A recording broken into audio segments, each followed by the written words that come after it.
Hey guys, and welcome back to another video. And with 2020 finally coming to an end as we come into the new year, I thought it would be as good a time as any to make some more predictions once again for the 2021 Formula 1 season to look back on at the end of the year. And the reason I say again is because I did this last year for the 2020 season, which wasn't my proudest video I've ever made. This is a bit optimistic, but the final race at Jazzaddict will be a three-way title decider between Verstappen, Bottas and Hamilton. What the mental guy?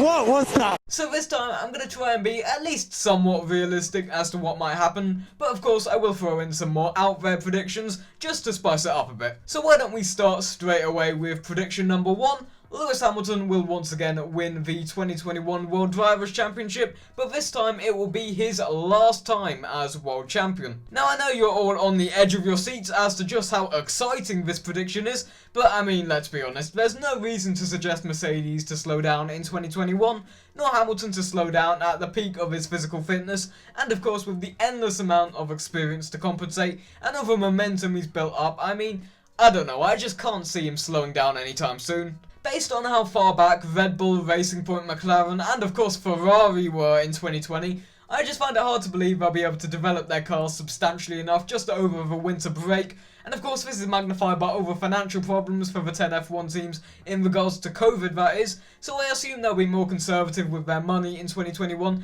taking less risks from both a racing and business standpoint. And why I say it will be Hamilton's last time as world champion in 2021 is simply just because of, well, 2022, the regulation changes, a possible slower Mercedes, or maybe not slower, but a Mercedes closer to Red Bull and all the rest, and not to downplay Hamilton and his sheer abundance of skill, but it's only natural someone like Verstappen or Leclerc or Albon or any of the other young guns will surpass him eventually. So that's basically it. Hamilton will win the championship this year, but it will also be his last time as world champion.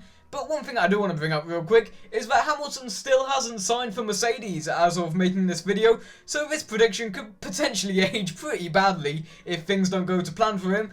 Oh, and also it should go without saying, but I also think Mercedes will win the Constructors' Championship this year, and I don't think that's a prediction as much as it is just a fact. Now coming on to prediction number 2, and that's that Sergio Perez and Max Verstappen will both win the same amount of races at Red Bull this year. Whether they both win once, both win 7 times, or neither win a race at all, I believe Perez will finally break the second driver curse at Red Bull and be on par, or at least relatively close to Max, similar to when Ricciardo was at Red Bull. Not the team's star driver, but not as far back pace-wise as both Gasly and Albon have been during their stints at Red Bull in 2020 and 2019. And what I like about Perez is that he's always a driver able to pick up the scraps, and I know that makes him sound bad, but it really doesn't. I'm trying to say that whenever top teams mess up like Red Bull and Mercedes, he's always there to take on that place at the podium. Of course, the epitome of this being the win at Sakir a couple weeks ago, where everything bad that could have happened to the top teams happened, and Perez was there to take that top step. So yeah, I have the utmost confidence that Perez will be on par with Verstappen in 2021, so it'll certainly be interesting to see how that inter-team battle plays out throughout the year. Unless Helmut Marko puts the gun to Perez's head this time, it will be interesting. It will certainly be interesting to see how this plays out between the two young, feisty drivers out for blood for each other, so I can't wait for that. It's going to be quite a treat to see how that unfolds. And now coming on to my third main prediction, and that's that although Ferrari definitely won't win the championship this year, I think they'll definitely manage to redeem themselves somewhat, finishing 4th or maybe even 3rd in the standings behind Red Bull and Mercedes. Again, this is another prediction that could age absolutely terribly come the end of the year, but you know what, I have hope, I have faith that Ferrari, especially with Carlos Sainz at the team now, 2 young talented drivers in Sainz and Leclerc, I'm pretty confident that they'll be able to deliver results. It can only go up from here, right? I mean, there's no way it can get any worse than their 6th place in the Constructors from 2019. So I have confidence they probably will win a race next year.